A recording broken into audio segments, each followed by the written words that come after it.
Tear gas and water cannons do little to stop the angry mob.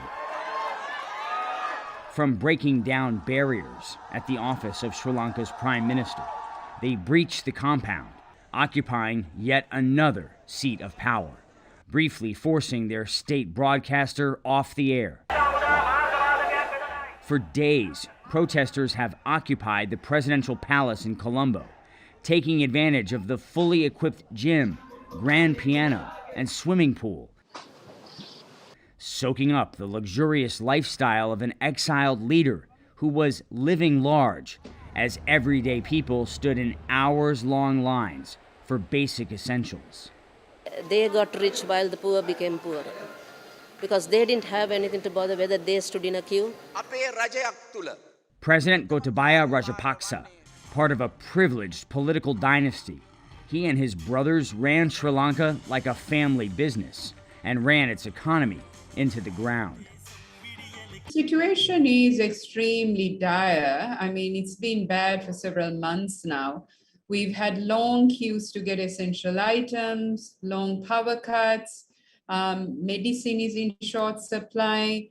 I mean, we are going into a humanitarian crisis.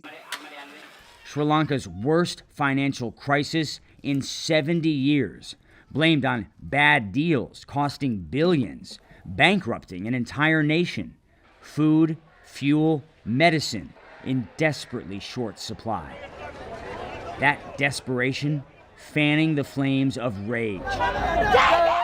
Rage against a ruling political class that ignored the pleas of everyday people, people demanding change, demanding the resignations of both the president and prime minister. Public fury intensified when news broke the president fled to the Maldives in a military plane. His deeply unpopular prime minister appointed acting president. His first order to senior military officials: restore law and order. There is fear that there'll be more violence targeting the protesters, but also that there's unrest in Sri Lanka because of the economic crisis and the hardship faced by people, that this unrest could spread and that there are now new triggers for violence. A nation deeply in debt, descending deeper and deeper into chaos. Will Ripley, CNN.